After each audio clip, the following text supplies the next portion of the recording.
Hello. कैसे हैं आप लोग? आई होप सभी बहुत अच्छे होंगे। चलिए कंटिन्यू करते हैं टेंजेंट नॉर्मल को। और टेंजेंट नॉर्मल में एक्सरसाइज 6.7 मतलब है तो एओडी का ही पार्ट है ये। एक्सरसाइज है 6.7 एओडी का पार्ट है। एओडी के पार्ट में आपका जो पोर्शन है वो टेंजेंट नॉर्मल वाला है। ठीक है, 6.8 एक्सरसाइज हम पूरी करवा चुके हैं आपको इससे पहले वाले लेक्चर में। और 6.7 हमें स्टार्ट करना है। 6.6 कराया था, है ना? चलिए, अब देखो यहाँ पे पहला आपका क्वेश्चन है इसका। पहले का ए पार्ट, अच्छा एक ही पार्ट है। तो कोई भी कर्व है, कोई कर्व है आपका root x plus root y बराबर रूट ए। ये कोई कर्व है, इसके किसी बिंदु पर स्पर्शरेखा जो है, मतलब ये कोई कर्व है, इसके किसी बिंदु पर एक स्पर्शी खींची जाती है और वो स्पर्शी एक्स अक्ष और वाई अक्ष दोनों को ए और बी पर काटती है। ठीक है, ए और बी पर काटती है। चलिए, हमने मान लिया कि जो कर्व है वो इस टाइप से है। मान लिया root x plus root y बराबर रूट ए। तो ये कर्व जो हमने है ना, कर्व हमने लेट कर लिया। जो ग्राफ है, ओनली हमने ग्राफ लेट किया है यहाँ पे। इसका ग्राफ मैंने यहाँ पे लेट कर लिया। इस टाइप का कोई ग्राफ बनेगा इस समीकरण का। अब जो भी बने, मैंने मान लिया कि ऐसा कोई ग्राफ बनने वाला है। ठीक है, एग्जैक्टली मैंने ग्राफ नहीं बनाया, मैंने ऐसे ही कुछ मान लिया कि ये समीकरण है, उसका ग्राफ कुछ ऐसा बनेगा। उन्होंने क्या बोला कि इस ग्राफ के किसी बिंदु पर हमने स्पर्श खींची। हमने मान लिया कि इसके बिंदु P पर, जो कोई बिंदु P है, इस बिंदु P को लिया मैंने x1 y1। इसके बिंदु P पर मैंने स्पर्शी खींची और इस स्पर्शी ने x अक्ष को भी काटा है और y अक्ष को भी काटा है। इस स्पर्शी ने x अक्ष को भी काटा है और y अक्ष को भी काटा। मैंने मतलब एक अप्रोक्सीमेट करके ग्राफ मान लिया कि ऐसा कोई ग्राफ बना, उससे किसी बिंदु पर स्पर्शी खींची, उस स्पर्शी ने x अक्ष को काटा बिंदु A पर और y अक्ष को काटा है बिंदु B पर। ठीक है जी, वो इसका मूल बिंदु है। तो मुझे प्रूव करना है यहाँ पे, क्या प्रूव करना है? OA प्लस का OB बराबर कितना प्रूव करना है? 4 के बराबर प्रूव करना है। ठीक है, आई थिंक मैंने क्वेश्चन में कुछ गलत नोट किया है। हाँ, बिल्कुल गलत नोट किया है, क्योंकि यहाँ पे 2 दिया गया। यहाँ पे भी 2 है, तो यहाँ पे भी हम 2 लिखेंगे। तो उन्होंने क्या बोला कि इस वक्र के किसी बिंदु P पर खींची गई स्पर्शी ने x अक्ष को A पर काटा, y अक्ष को B पर काटा। O मूल बिंदु है, तो O से A की दूरी, O से B की दूरी का योगफल 4 होगा। ये मुझे प्रूव करना है। ठीक है, चलिए वक्र है, वक्र पे कोई मैंने बिंदु माना x1 y1, जिसपे हम लोगों ने स्पर्शी खींची। स्पर्शी ने x अक्ष को A पे, y को B पे अंतःखंडित किया, मतलब इंटरसेक्ट किया। कोई दिक्कत नहीं। तो मुझे OA और OB की दूरी का जो योगफल है, मतलब OA और OB का जो डिस्टेंस है, O से A तक, O से B तक, उन दोनों का योगफल 4 हमें प्रूव करना है। कोई दिक्कत नहीं। कर्व क्या है अपने पास? जो कर्व है वो है रूट एक्स प्लस का रूट बाई बराबर 2। सबसे पहले तो आप इसका डेरिवेटिव करें। जब आप इसका डेरिवेटिव करेंगे, रूट एक्स का हो जाएगा 1/2 रूट एक्स, रूट बाई का 1/2 रूट बाई, बाई का अलग से करोगे d y over d x, constant का हो जाएगा 0। चलिए, मैंने डेरिवेटिव कर दिया। इसको उठा के यहाँ ले जाओ, तो 1/2 रूट बाई, यहाँ पे d y over d x बराबर -1/2 रूट एक्स। 2 से 2 कैंसिल हुआ, जो ऊपर जाएगा तो यहाँ पे बन जाएगा d y over d x बराबर माइनस का root y upon root x. ये आपने क्या किया? इस कर्व का डेरिवेटिव किया। डेरिवेटिव करने के बाद हम लोग निकालेंगे प्रवणता। प्रवणता के लिए हमें आपको बताया था कि जो भी डेरिवेटिव आता है उसको बिंदु से सेटिस्फाई कराते हैं जिस बिंदु पर हम लोग स्पर्शी खींचते हैं। उस बिंदु से सेटिस्फाई कराते हैं जिस पर हम लोग स्पर्शी खींचते हैं। तो स्पर्शी मैंने कहाँ पे खींची? x1 y1 पे। तो मैंने इसको x1 y1 से सेटिस्फाई करा दिया। करवा दो सेटिस्फाई, तो m बराबर हो गया माइनस का root by 1 upon root x1। तो ये आपकी प्रवणता होगी, ये आपकी स्लोप होगी, प्रवणता होगी। चलो, स्लोप आपको पता चल गई है किस बिंदु पर? x1 y1 पर खींची गई स्पर्शी के लिए। बिंदु x1 y1 पर खींची गई स्पर्शी के लिए हमको स्लोप तो पता चल गई है। जब स्लोप पता चल गई है तो हम लोग यहाँ पे इक्वेशन भी निकाल सकते हैं। तो इक्वेशन ऑफ टेंजेंट, कहाँ पे, बिंदु टी पर। तो इक्वेशन का फॉर्मूला होता है बाई माइनस बाई वन बराबर एम ब्रैकेट में एक्स माइनस एक्स वन। तो y minus y one m का मान है माइनस का root y one upon root x one in bracket x minus x. चलिए मैंने यहाँ पे जो m का मान मैंने x1 बाई वन के पदों में निकाला वो यहाँ पे मैंने रख दिया। ये स्पर्शी का समीकरण आ गया।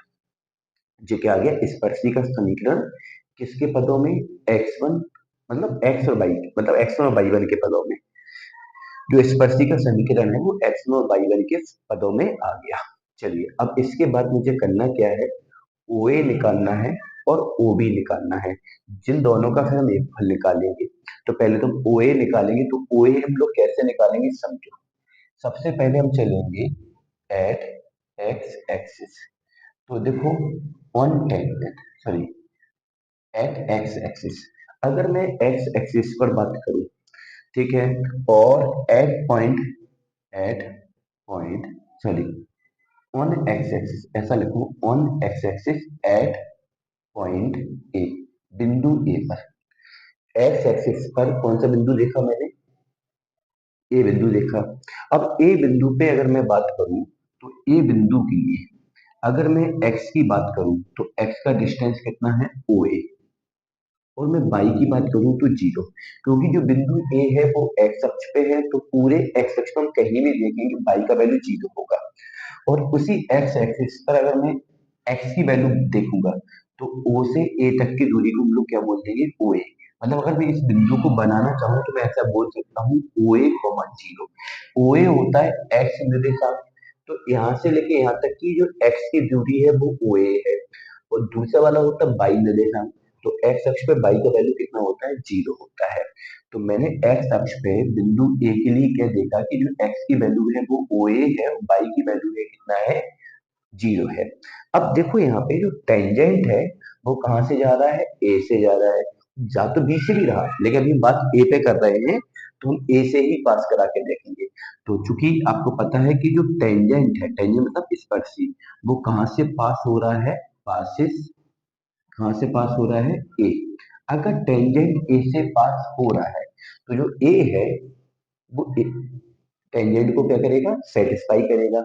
तो सेटिस्फाई करेगा तो मैं बाई के स्थान पर तो जीरो रखूंगा, बाई वन जो के टू बराबर root y one upon root x one.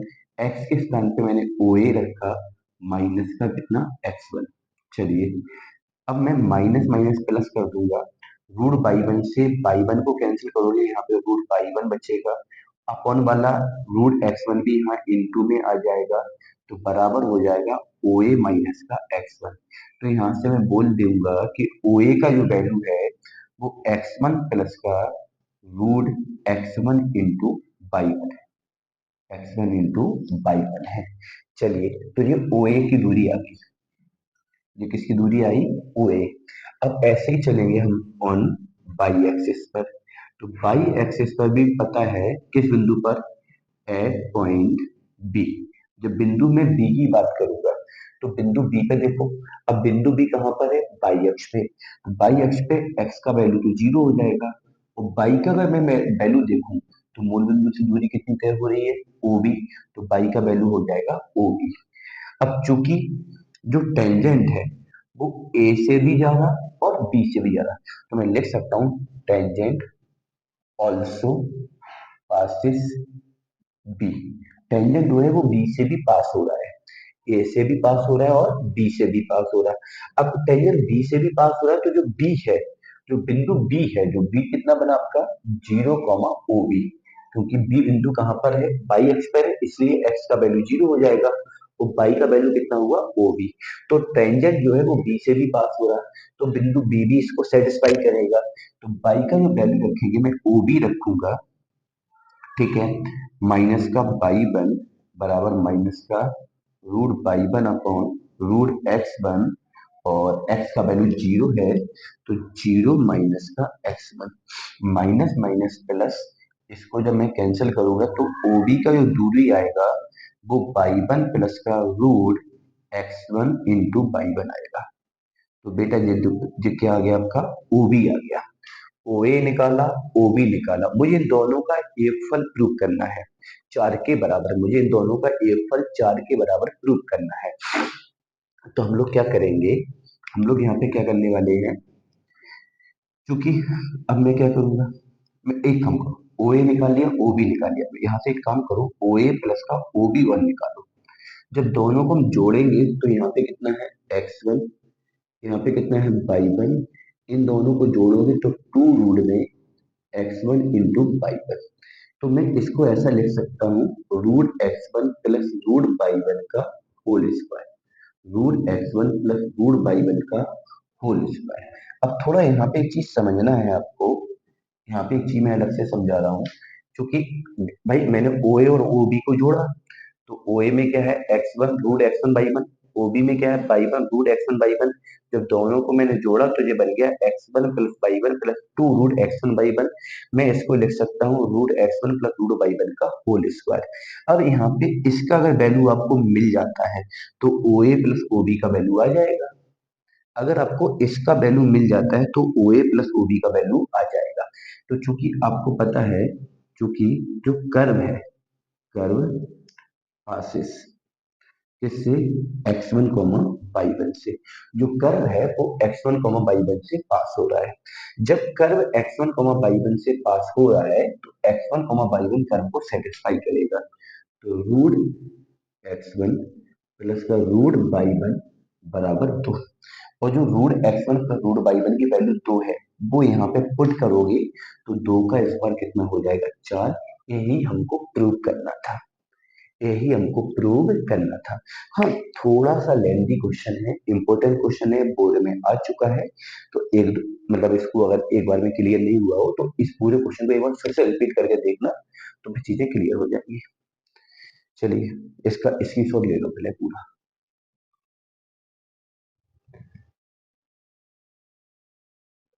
चलिए, जो क्वेश्चन नंबर दूसरा जो इसका है बिल्कुल सेम पहले की तरह है। पहले को आप एक बार में समझ में नहीं आए उसको दोबारा देखो, अगर पहला तुमने समझ लिया तो दूसरा भी आप लोग कर सकते हैं। चलिए तीसरे में एक छोटा सा कॉन्सेप्ट यूज होने वाला है, जो लाइन का कॉन्सेप्ट है। एक लाइन चैप्टर है क्लास 11th में, उसका एक छोटा सा कॉन्सेप्ट है आपका। क्या है कि मान लो कोई दो समीकरण है, a one x b one y plus c one बराबर जीरो, और एक दूसरी लाइन है ए टू एक्स प्लस का बी टू वाई प्लस का सी टू बराबर जीरो। कट तो नहीं हो रहा है यहाँ पे, नहीं हो रहा। तो कोई दो रेखाएं हैं और दोनों के दो से दो समीकरण है, दोनों के दोनों समीकरण एक ही लाइन को रिप्रेजेंट करते हैं। दोनों के दोनों समीकरण है वो एक ही रेखा को रिप्रेजेंट करते हैं, एक ही लाइन को रिप्रेजेंट करते हैं। अगर ये दोनों के दोनों समीकरण एक ही रेखा को रिप्रेजेंट करेंगे तो इसमें एक कंडीशन होती है a one upon A to, मतलब एक्स का कॉपिसेंट दूसरी रेखा में एक्स का कॉपिसेंट बराबर बाई का कॉपिसेंट पहले का, बाई का कॉपिसेंट दूसरे का, अचर पद पहले का, अचर पद दूसरे का। मतलब गुणांकों के अनुपात को हम लोग बराबर दिखा सकते हैं। दोनों में x का गुणांक लिया, दोनों में y का गुणांक लिया, दोनों में अचर पद लिया, अनुपात को बराबर दिखा सकते हैं कब, जब दोनों समीकरण एक ही रेखा को रिप्रेजेंट करें।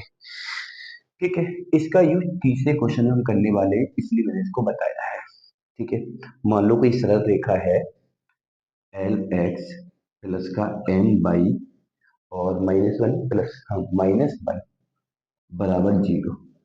कोई कर्व है, क्या कर्व है, कर्व है x square upon four, sorry x square upon four plus का by square upon three equal to one की स्पर्शी है, कि स्पर्शी है। स्पर्शी समझते ही हो अब क्या है, टेंजेंट है।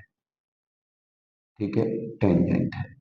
तो यहाँ समझो, ये वाली जो लाइन है वो इस कर्व के लिए टेंजेंट है, ये वाली जो लाइन है वो इस कर्व के लिए टेंजेंट है। जब ये वाली लाइन इस कर्व के लिए टेंजेंट है तब जाके मुझे पॉइंट निकालना है। कौन सा पॉइंट, जिस बिंदु पर स्पर्शी खींची गई है। ठीक है, तो देखो हम क्या करेंगे, सबसे पहले तो हम पॉइंट मान लेंगे, जी आपको गिवन है। उन्होंने क्या बोला है कि ये वाली जो रेखा है वो इस वक्र की स्पर्शी है, तो मुझे स्पर्श बिंदु निकालना है। मतलब कहने का मतलब हुआ कि वो बिंदु ज्ञात कीजिए जहाँ पे स्पर्श हो रहा है, जहाँ पे आपका स्पर्श हो रहा है। तो देखो हम लोग कैसे निकालेंगे, समझो। यहाँ पे देखो, यहाँ पे सबसे पहले हम लोग क्या करेंगे, हम लोग पॉइंट मान लेंगे। हमें पॉइंट निकालना है, तो मैंने लेट कर लिया। लेट पॉइंट कितना आपका x1 कॉमा y1। मैंने पॉइंट मान लिया x1 कॉमा y1। ठीक है, ये पॉइंट कहाँ माना, ऑन द कर्व। कर्व के ऊपर मैंने एक पॉइंट माना जो कि क्या है, x1 कॉमा y1 है। ठीक है, चूंकि कर्व क्या है, x² upon 4 y² upon 3 equal to 1। इसका आप डेरिवेटिव करें किसके रिस्पेक्ट, x के रिस्पेक्ट। x² का 2x अपॉन का 4 जो कितना 1/3, सॉरी 1/3, y² का 2y dy/dx, 1 का कितना हो जाएगा 0। ये यहाँ पे रिप्लेस करोगे तो 2y/3 dy/dx equal to 2x/4। चलिए 2 से 2 कैंसिल हुआ, अपॉन वाला इंटू में, इंटू वाला अपॉन में। तो dy/dx जो निकल के आया माइनस, सॉरी माइनस का हो जाएगा, ये यहाँ पे जाके आया माइनस का 3x/4y। ये आपका डेरिवेटिव हो गया कर्व का। चलिए, जब मैंने कर्व का डेरिवेटिव निकाल लिया तो हम लोग निकालेंगे प्रवणता। अब हम लोग निकालेंगे प्रवणता। तो प्रवणता m बराबर कितना होगा आपका dy/dx, किस पॉइंट पर, x1 y1 पर।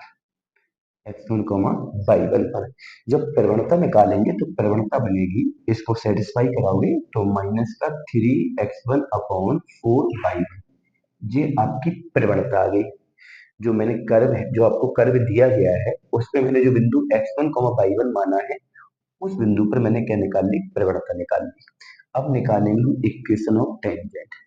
इक्वेशन ऑफ टेंजेंट, ठीक है, किस पॉइंट पे, ऑन पॉइंट। ठीक है, कितना आपका x1 y1 पर, या पासिस पॉइंट ऐसा बोल दो, ज्यादा अच्छा लगेगा, पासिस पॉइंट x1 y1। तो मैं कह सकता हूं कि बिंदु x1 y1 से होकर जाने वाली स्पर्शी का समीकरण क्या होगा, समीकरण y माइनस का y1 बराबर m। m का वैल्यू कितना है, माइनस का 3x1/4y1 और ब्रैकेट में x माइनस x1। चलिए, इसका मल्टीपल आप यहाँ कर दो। तो इसका जब मल्टीपल यहाँ करोगे तो यहाँ पे क्या हो जाएगा आपका 4y/1 माइनस का 4y1²। इसका मल्टीपल यहाँ करोगे तो माइनस का 3x(x1) minus minus plus 3x1²। चलिए, इस 4y1² को यहाँ ले जाओ, 3x(x1) को यहाँ पे लाओ, तो ये माइनस का यहाँ पे आके प्लस का हो जाएगा 3x(x1) 4y/1 equal to 3x1², 4y1²। ठीक है, मैंने क्या किया, जो यहाँ पे माइनस का है यहाँ पे आया प्लस को, इसको ज्यों के त्यों रखा, जो माइनस का यहाँ पे आके प्लस कर दिया। अब मैं यहाँ पे डिवाइड करूंगा, डिवाइडेड बाई 12। अब कौन सा 12 से डिवाइड क्यों किया, 12 से डिवाइड क्यों किया, उसका फायदा भी समझ आ जाएगा आपको कि 12 से डिवाइड हमने क्यों किया। अब 12 पर तुम यहाँ डिवाइड करोगे तो 3 से 12 कटेगा 4 बार, तो ये हो जाएगा x(x1/4)। जब यहाँ पे डिवाइड करोगे तो 3 बार कट जाएगा, तो ये बन जाएगा y/1/3। चलिए, यहाँ पे 12 का डिवाइड करोगे तो यहाँ बन जाएगा x1² बटे 4, यहाँ बन जाएगा y1² बटे 3। अब कौन सा इससे फायदा क्या हुआ, 12 का डिवाइड करके, 12 का डिवाइड करके हमें फायदा तो हुआ है, अभी पता चल जाएगा क्या फायदा हुआ। इसका मुझे वैल्यू मिल जाएगा, कैसे मिलेगा, क्योंकि आपको इससे पहले वाले क्वेश्चन में भी मैंने बताया था कि जो कर्व है उसी पे तो ये वाला हम बिंदु मानते हैं, जो बिंदु हम लोग मानते हैं वक्र के ऊपर मानते हैं। तो मैं बोल सकता हूँ कि जो कर्व है वो पासिस किससे हो रहा है, जो बिंदु हमने माना है उससे। मतलब इसमें हिंदी में बोल सकते हैं, जो वक्र हमने माना है वो बिंदु x1 y1 से होकर जा रहा है।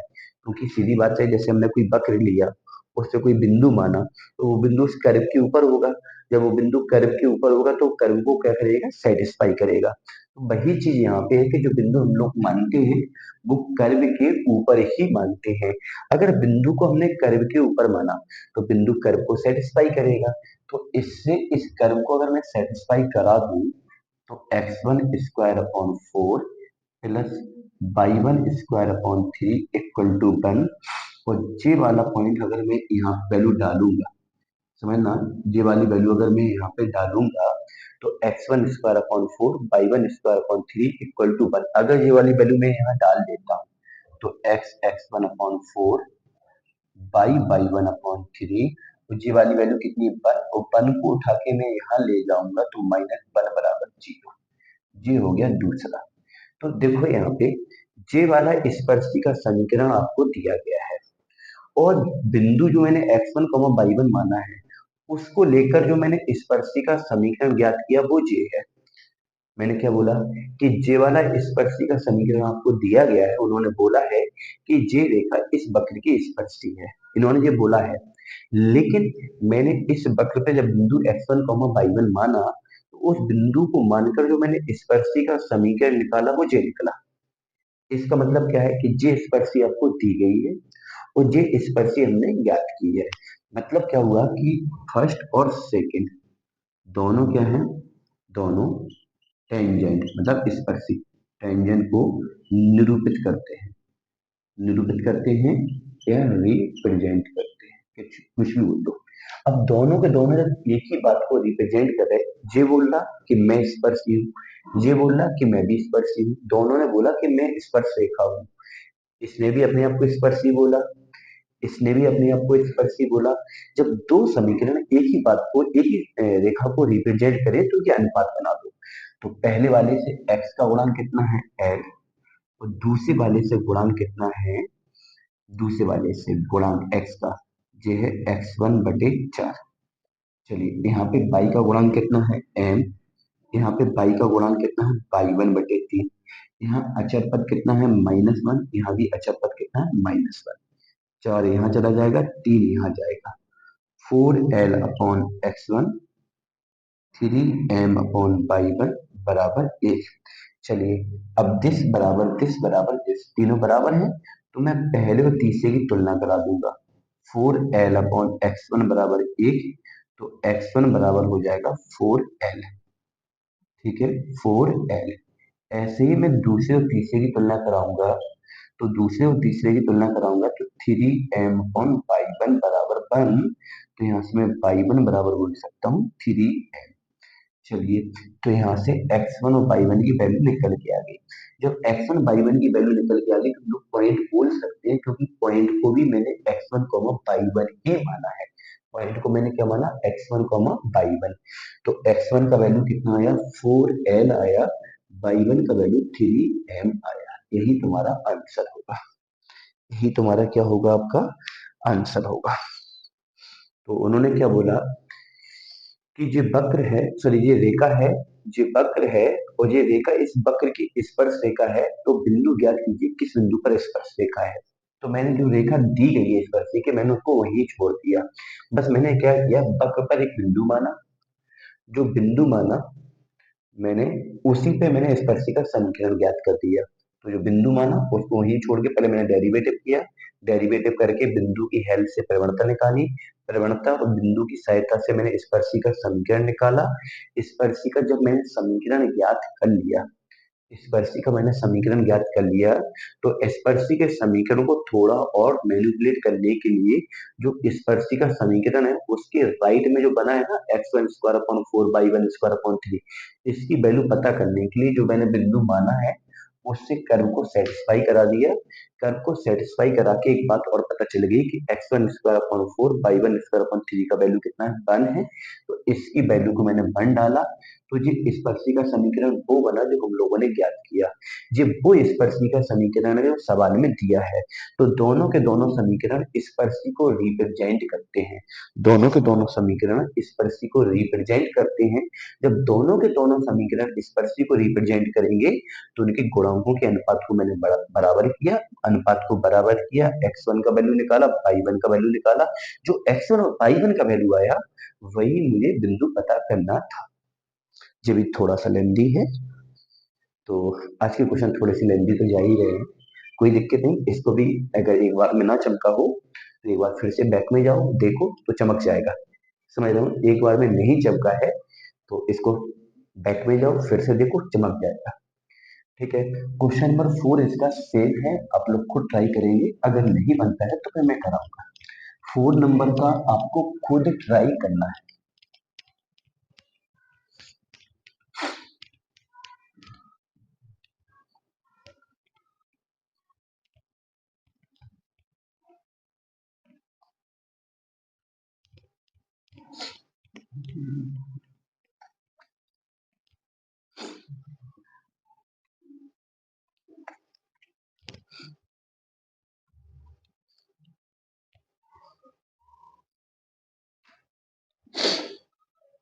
चलिए, फिफ्थ का ए पार्ट।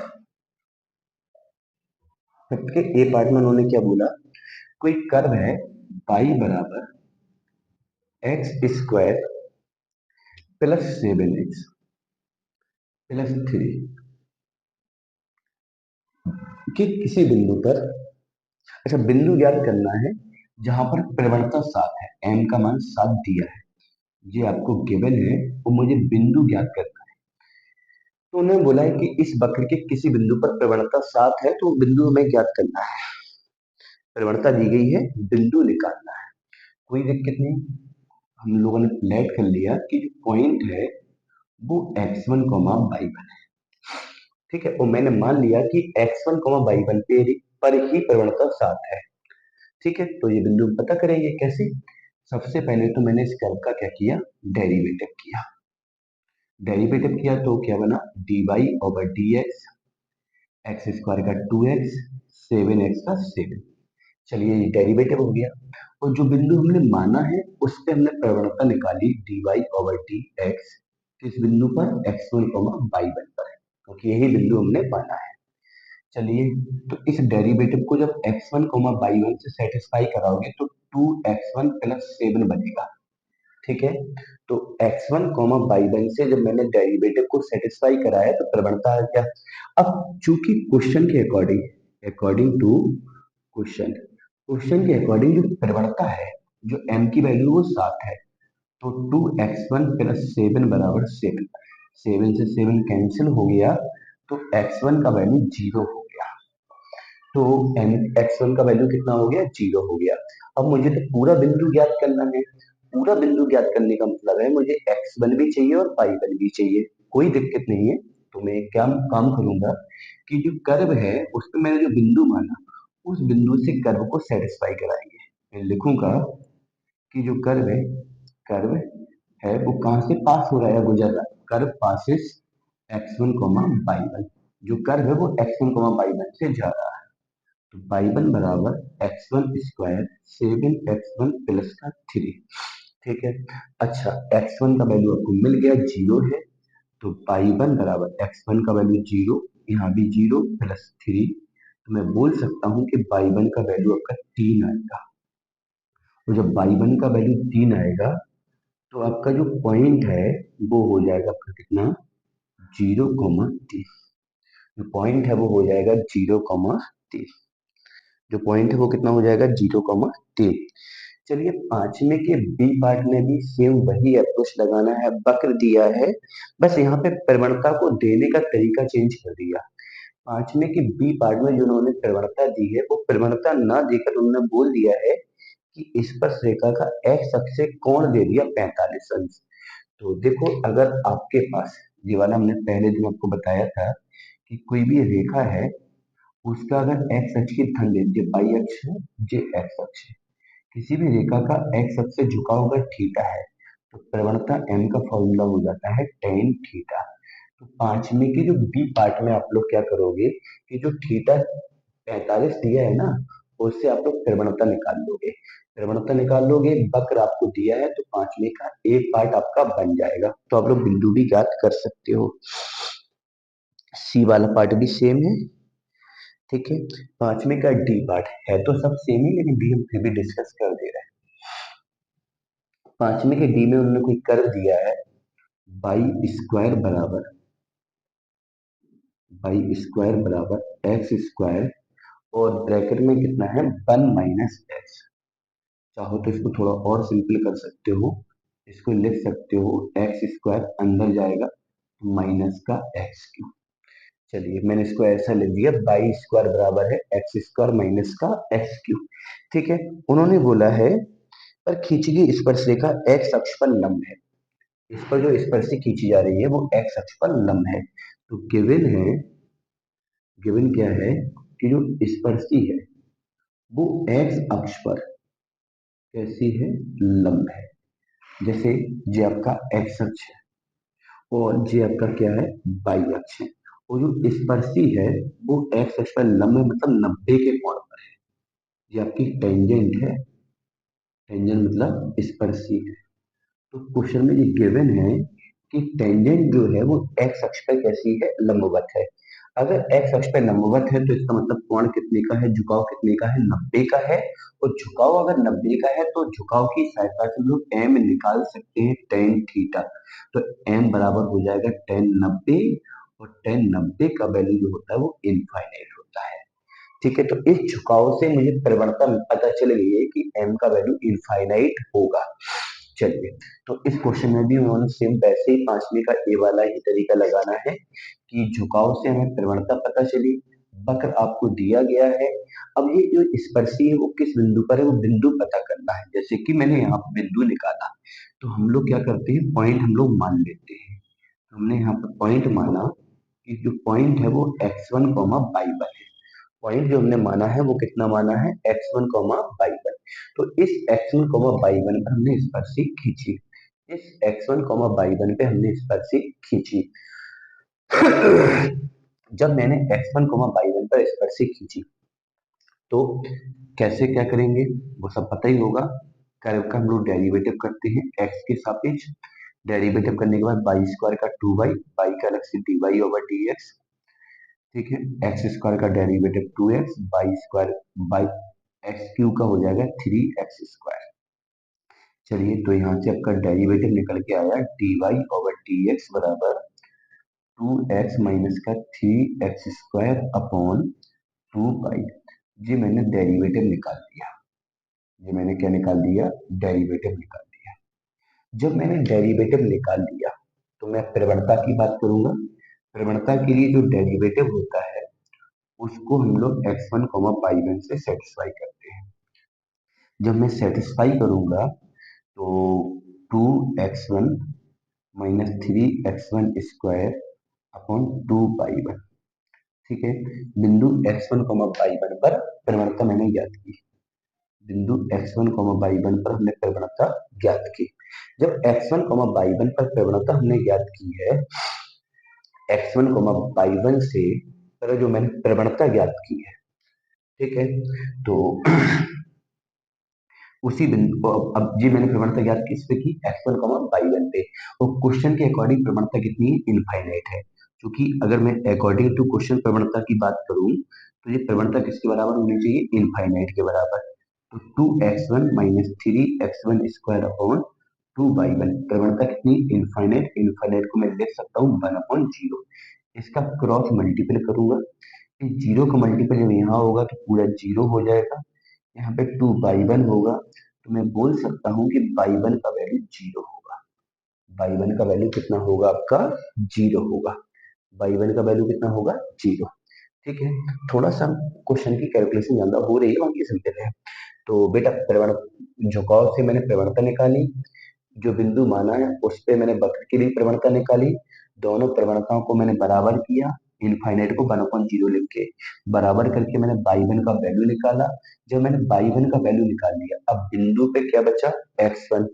तो फिर वही फंडा, चूंकि कर्व जो है कर्व जो है वो x1 कॉमा y1 से पास होता है। कर्व जो है वो x1 y1 से पास होता है।